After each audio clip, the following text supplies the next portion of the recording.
Hello everybody, this side Dilip Singh Asola from DSC class Udaipur. तो बच्चों, आपके लिए खुशखबरी है कि क्लास 11 की बिजनेस स्पेस की बात करें, chapter number first business trade and commerce हमने हमारे इस यूट्यूब प्लेटफॉर्म पर स्टार्ट कर लिया है। विदाउट एनी चार्ज हमारी क्लासे बिल्कुल फ्री ऑफ कॉस्ट होती है।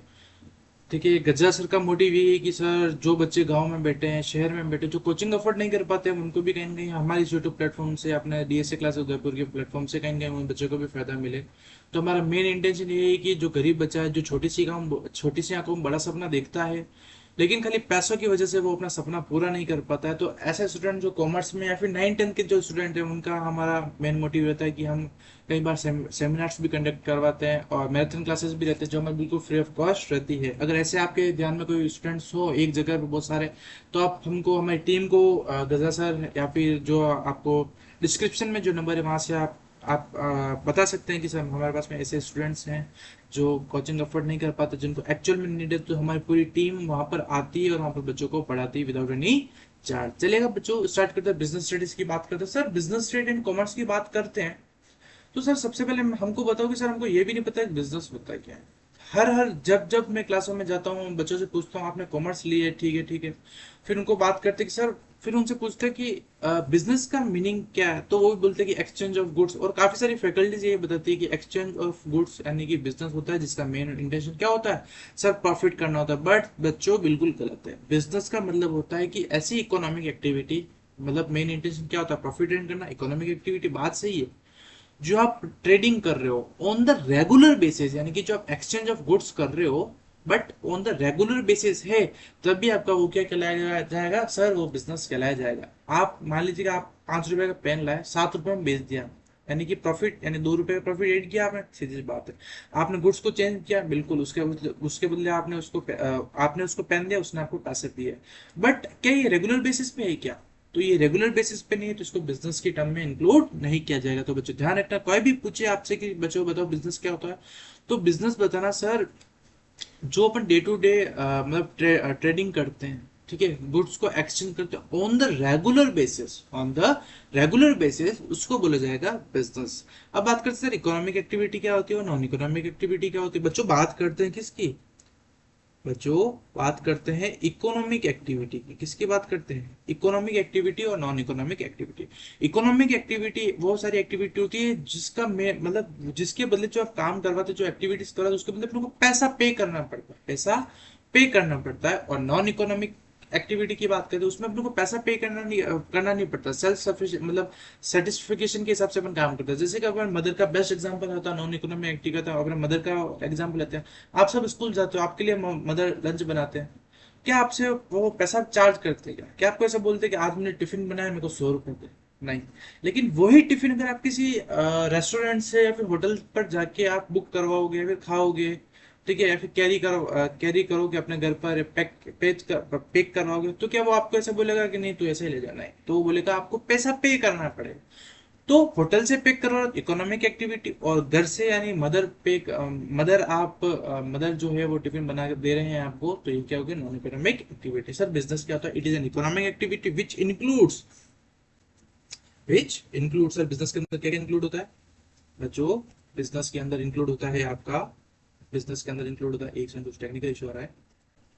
तो अपन बात करते हैं कि सर बिजनेस के टर्म्स में क्या क्या इंक्लूड होता है। तो देखिएगा, बिजनेस के टर्म में ये सारी चीजें इंक्लूड होती है। क्या क्या होती है देखिएगा? Purchase, sales, production, marketing, finance. और यह सब किसके लिए किया जाता है? For the earning profit. यानी परचेज, यानी जो चीज आप बना रहे हो उसके लिए कुछ सामान, कुछ रॉ मटेरियल आपको परचेज भी करना पड़ेगा। सर बिल्कुल करना पड़ेगा। मान लीजिएगा अपन एक एग्जांपल लेते हैं कि शुगर की कंपनी, आपकी किसी कंपनी शुगर की कंपनी, यानी कि आपके कंपनी में शुगर बन रहा है। अरे शुगर बन रहा है तो उसके लिए रॉ मटेरियल्स चाहिए। सर क्या क्या रॉ मटेरियल्स चाहिए? अरे शुगर के, अरे गन्ने तो चाहिए हैं, आप शुगर बनाओगे किससे?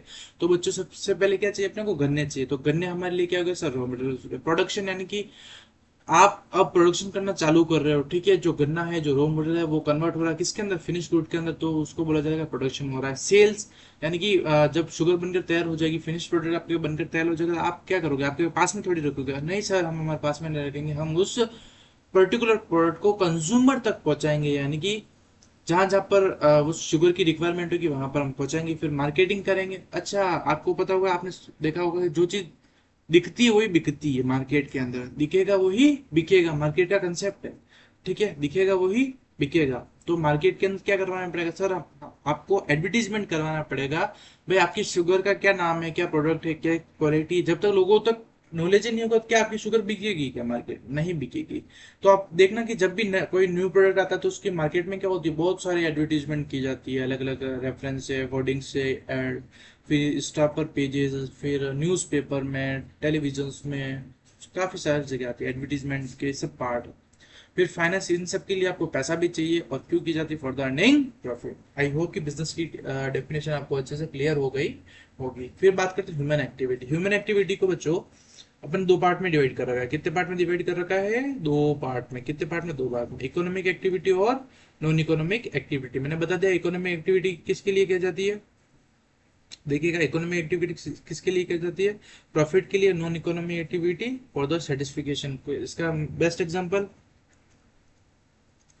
मॉम, ठीक है, मदर। अरे मदर आपके लिए खाना बनाते हैं, क्या आपसे पैसा लेते हैं, क्या नहीं लेते सर, बिल्कुल भी नहीं लेते। तो ये क्या हो गया आपका नॉन इकोनॉमिक एक्टिविटी, ठीक है। बोलो हाँ, यहाँ तक समझ में आया, बोलो हाँ, बोलो, ठीक है। तो इकोनॉमिक एक्टिविटी होती है, उसके फिर तीन पार्ट है। कितने पार्ट है बच्चों, बोलो तीन पार्ट है। कितने पार्ट है, बोलो तीन पार्ट। एक तो बिजनेस, प्रोफेशन, एम्प्लॉयमेंट। लेकिन नॉन इकोनॉमिक सेटिस्फिकेशन के लिए हिसाब से होती है, इसके कोई भी पार्ट नहीं है। अब बात करते सर एम्प्लॉयमेंट किसको बोलते हैं, कि अब जो आपने बोला ना इकोनॉमिक एक्टिविटी वो प्रॉफिट के लिए की जाती है। फिर इसके तीन पार्ट है, देखो कौन कौन से तीन पार्ट है। एक तो आपका बिजनेस, फिर सेकंड प्रोफेशन, थर्ड है एम्प्लॉयमेंट। अब देखते हैं एम्प्लॉयमेंट का क्या मीनिंग होता है, बिजनेस का क्या मीनिंग होता है, और प्रोफेशन का क्या मतलब होता है। आई होप कि बिजनेस का मीनिंग तो आपको भी भूलोगी नहीं मेरे हिसाब से, क्योंकि आपने बिजनेस का मीनिंग तो आपने पढ़ लिया अच्छे से। एम्प्लॉयमेंट की बात करते हैं, it is an economic activity in which one person work for another person and get salary and remuneration in return। ठीक है, एक आदमी किसी दूसरे आदमी के लिए काम कर रहा है और उसके बदले वो पैसा चार्ज कर रहा है, सैलरी ले रहा है, उसको क्या बोला जाता है, वो सैलरी ले रहा है, फिर रेम्युनरेशन ले रहा है, उसको बोला जाता है एम्प्लॉयमेंट। अरे अपन जो इकोनॉमिक एक्टिविटी तीन पार्ट में डिवाइड है, बिजनेस, प्रोफेशन, एम्प्लॉयमेंट, सबसे पहले बात करें एम्प्लॉयमेंट की, तो क्या है, एक ऐसी इकोनॉमिक एक्टिविटी विच एक person work from another person. एक इंसान है जो काम कर रहा है किसी अदर इंसान के लिए, अदर पीपल के लिए। क्यों कर रहा है, फॉर द अर्निंग। अर्निंग मतलब क्यों कर रहा है, क्योंकि पैसे कमाने के लिए। अरे सैलरी का आएगा तभी तो खाएगा, ठीक है। सैलरी और रेम्युनरेशन, अब बात करते हैं सैलरी और रेम्युनरेशन में मेन डिफरेंस क्या रहता है बच्चों। सारी चीजें अपने कवर आउट कर रखी है, मैं बोल रहा हूँ अपने नोट्स क्लियर कवर आउट कर दे तो कुछ दिक्कत नहीं आएगी। सैलरी का मतलब होता है बेसिक पे। सैलरी का क्या मतलब होता है, बेसिक पे। और रेम्युनरेशन का मतलब होता है salary plus other benefits. Remuneration का मतलब होता है सैलरी तो मिलेगी आपको, उसके अलावा कुछ अदर बेनिफिट्स मिलेंगे, उसको बोलते हैं रेम्युनरेशन। और सैलरी नॉर्मल सैलरी आपकी होती है। तो अभी तक क्या पढ़ा, बिजनेस की मीनिंग अच्छे से क्लियर कर लिया। ह्यूमन एक्टिविटी दो पार्ट में डिवाइड है, इकोनॉमिक और नॉन इकोनॉमिक। इकोनॉमिक एक्टिविटी वापस तीन पार्ट में है, business, profession, employment. Non economic का कोई भी पार्ट नहीं है। फिर बात करते हैं बच्चों प्रोफेशन क्या होता है। It is an economic activity in which person required to have the expert knowledge in the special field and the person get fees in return. Profession जैसे कि बात करते सर, आपने सबने छोटी सी कम बड़ा सपना दे रखा है कि मेरे को सीए करना है, मेरे को सीएस करना है, मेरे को सीएमए करना है, मेरे को डॉक्टर बनना है, ठीक है। तो ये सब क्या है, प्रोफेशन डिग्री अरे है कि नहीं है। मेरे को एमबीए करना है, क्या करना है मेरे को, एमबीए करना है। मेरे को लॉयर बनना है, तो ये सब क्या है, मेरे को इस बैंकिंग फील्ड में जाना है, तो ये आप सबका प्रोफेशन है। तो इसके बदले क्या करोगे, इसके बदले आपको क्या दिया जाएगी, इसकी स्पेसिफिक फील्ड में आप नॉलेज गेन करोगे, उसके बदले आपको पे किया जाएगा, ठीक है। तो it is an economic activity which person required to have expert knowledge in a specific field. एक पर्टिकुलर फील्ड के अंदर आपको क्या होता है, प्रॉपर नॉलेज होता है, एंड पर्सन गेट फीस। तो ध्यान रखना, क्वेश्चन पूछ सकता है कि प्रोफेशन को क्या मिलता है, फीस मिलती है। क्या मिलता है, फीस। तो एक बिल्कुल बेसिक डिफरेंस बिटवीन कर रहा है बिजनेस, एम्प्लॉयमेंट और प्रोफेशन में। एम्प्लॉयमेंट क्या है मैंने आपको अच्छे से बता दिया, ठीक है। प्रोफेशन क्या अच्छे से बता दिया, और बिजनेस की डेफिनेशन भी अपन ने पढ़ ली थी स्टार्टिंग में, ठीक है। तो एक बार मैं वापस रिकेप कर रहा हूँ जल्दी से, तो आप देख लेना। मीनिंग की बात करते हैं, इकोनॉमिक एक्टिविटी है, बिल्कुल सही बात है। अच्छा, तीनों इकोनॉमिक एक्टिविटी है कि नहीं है, बोलो, अरे बोलो। इकोनॉमिक ये भी है, ये भी है, और ये भी है। इसमें परचेज, सेल, प्रोडक्शन, मार्केटिंग, इसको पूरा क्या क्या बोला जाएगा, इसको बोला जाएगा बिजनेस। फिर इसको भी आपने डेफिनेशन देख ली, उसकी भी डेफिनेशन देख ली। फिर रिटर्न में इसको क्या मतलब, प्रॉफिट, सेलिंग करोगे, अरे कुछ जो चीज बनाओगे फिर उसको बेचोगे, जो बचेगा वो प्रॉफिट आपका।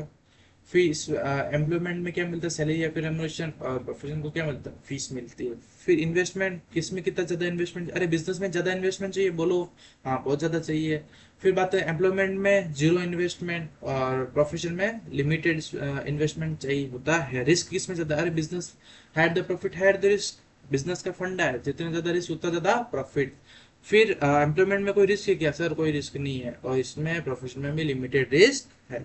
ठीक है, क्वालिफिकेशन की बात करते हैं, अरे बिजनेस करने के लिए कोई क्वालिफिकेशन की रिक्वायरमेंट है क्या, तो no qualification requirement in the business. फिर एम्प्लॉयमेंट की बात करते हैं तो ये डिपेंड करता है कंपनी टू कंपनी, ठीक है। और प्रोफेशन की बात करते हैं तो इसमें तो चाहिए, ठीक है। तो आई होप कि ये वाला डिफरेंस भी आपको अच्छे से समझ में आ गया होगा। और बच्चों अगर आपको डाउट आता है किसी भी पॉइंट में, कुछ भी अगर समझ में नहीं आता, आपको क्या करना है बच्चों, कुछ नहीं करना है, जो डिस्क्रिप्शन में जो नंबर है उस पर आपको कॉल करके या फिर व्हाट्सअप मैसेज करके पूछना है कि सर ये हमको समझ में नहीं आ रहा है, तो आपका जो भी डाउट होगा वो हम क्लियर आउट कर देंगे। फिर ये कुछ और इम्पोर्टेंट डिफरेंस के बीच में पॉइंट लिख रखे जो आपको क्या करना है, पढ़ना है, ये आपका काम है। फिर बात करते हैं nature of business, last topic है, ठीक है। इस वीडियो को छोटे ही रखेंगे, फिर आगे बढ़ेंगे। अब बात करते हैं नेचर ऑफ बिजनेस, यानी बिजनेस का नेचर क्या है, फीचर्स क्या है, एंड इकोनॉमिक एक्टिविटी क्या है। बात समझाने की जरूरत है, बोलो बच्चों, समझाने की जरूरत है कि नहीं, समझाने की जरूरत है, क्यों, क्योंकि अपन ने पहले पढ़ लिया कि बिजनेस क्या है, इकोनॉमिक एक्टिविटी है।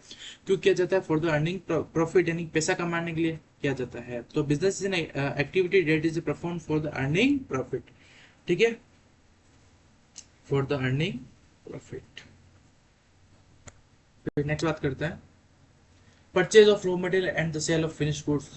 बिजनेस का नेचर की बात करें, फीचर्स की बात करें, कैरेक्टरिस्टिक्स की बात करें, तीनों का मतलब एक होता है कि क्या करते हैं, रॉ मटेरियल को क्या करते हैं सर, रॉ मटेरियल को क्या करते हैं, परचेज करते हैं, और सेल क्या करते हैं, फिनिश प्रोडक्ट को। रॉ मटेरियल को बनाते हैं, परचेज करते हैं, और सेल करते हैं किसको, फिनिश प्रोडक्ट को। अरे आपको सोचना, आप शुगर की कंपनी आपकी, तो जरूर थोड़ी गन्ने आपके घर पे ही लग रहे हों, कितने के लग रहे होंगे, 1 बीघा 2 बीघा ज्यादा से ज्यादा, लेकिन और भी करने की रिक्वायरमेंट, बहुत सारे रॉ मटेरियल्स की रिक्वायरमेंट है, तो सब चीज आप घर में थोड़ी क्या, तो अपने को क्या करना पड़ेगा सर, वो रॉ मटेरियल्स हैं, जो रॉ मटेरियल्स हैं उनको क्या करना पड़ेगा सर, परचेज करना पड़ेगा। कहाँ से परचेज करना पड़ेगा, मार्केट से। कहाँ से परचेज करना पड़ेगा, बोलो बच्चों, मार्केट से, ठीक है। In business we purchase the intermediate goods, we purchase the intermediate goods, that is a raw material and convert into finish goods by the way of manufacturing. यानी कि इंटरमीडिएट गुड्स यानी कि ऐसे गुड्स जो finish product में, मतलब कि intermediate goods and raw material समझ लो एक बार के लिए आप, है ना। फिर इंटरमीडिएट गुड्स यानी कि रॉ मटेरियल्स खरीदते हैं, उसको कन्वर्ट करते हैं किसके अंदर बच्चों, बोलो फिनिश गुड्स के अंदर, ठीक है। आई होप कि यहाँ तक आपको अच्छे समझ में आया होगा। नेक्स्ट पॉइंट पढ़ते हैं प्रॉफिट मोटिव। हर बिजनेसमैन का क्या होता है, प्रॉफिट मोटिव होता है। Sale and purchase on regular basis, बहुत ही इंपॉर्टेंट पॉइंट है जो हर एक फैकल्टी नहीं पढ़ाती है, और बच्चे को बोला जाता है कि फिर बच्चे बोलते हैं सर हमको नहीं पता, तो बच्चों की गलतियां थोड़ी है क्या, जो फैकल्टी वो भी ऑन द सही नहीं पढ़ा रही है। तो ध्यान रखना, इस पॉइंट को सावधान इंडिया मार्क करना है। क्या करना है, सावधान इंडिया, पेपर में पूछे जाए या नहीं पूछा जाए, लेकिन आपको पता होना चाहिए। सिंगल ट्रांजेक्शन ऑफ सेल और purchase can not be turn as a sale as a business, but it involve the selling in the goods and service on the regular basis. जब आप चीजों को रेगुलर बेसिस पर cell करोगे तो उसको क्या बोला जाएगा सर, उसको बोला जाएगा बिजनेस। क्या बोला जाएगा, बिजनेस, ठीक है। फिर risk, higher the profit higher the risk. Business का फंड है, जितने ज्यादा आप रिस्क लोगे उतना ज्यादा हो सकता है आपको प्रॉफिट हो, बट ये कोई फिक्स नहीं है। एवरी बिजनेस है कम risk which mean possibility of the losses और decrease in the profit due to the future events, ठीक है। यानी कि फ्यूचर में क्या होने वाला आज अपने को नहीं पता है, तो कुछ भी चीज पॉसिबल है, रिस्क हो सकती है, हो सकता है ज्यादा प्रॉफिट भी हो, मैं भी पॉसिबल, तो ये क्या है, रिस्क है। फिर uncertainty of return, uncertainty of return, it means that a business is not a fixed that will be the fixed that profit will be earned.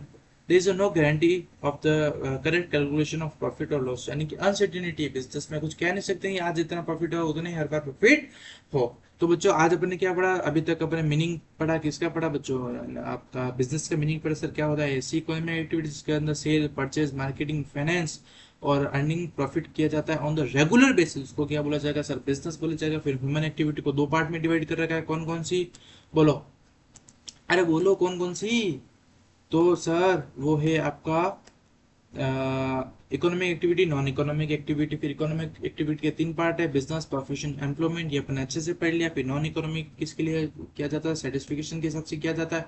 फिर डिफरेंस के हिसाब से अपन ने पढ़ा, डिफरेंस क्लियर हो गया। फिर अपन ने क्या पढ़ा सर, नेचर भी कंप्लीट कर लिया है।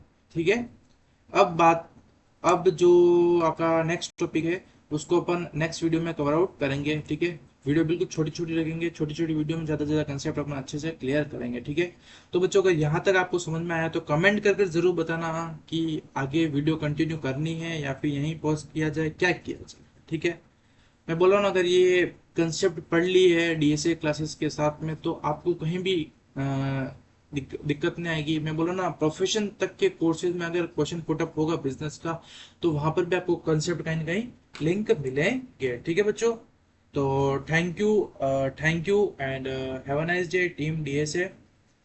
तो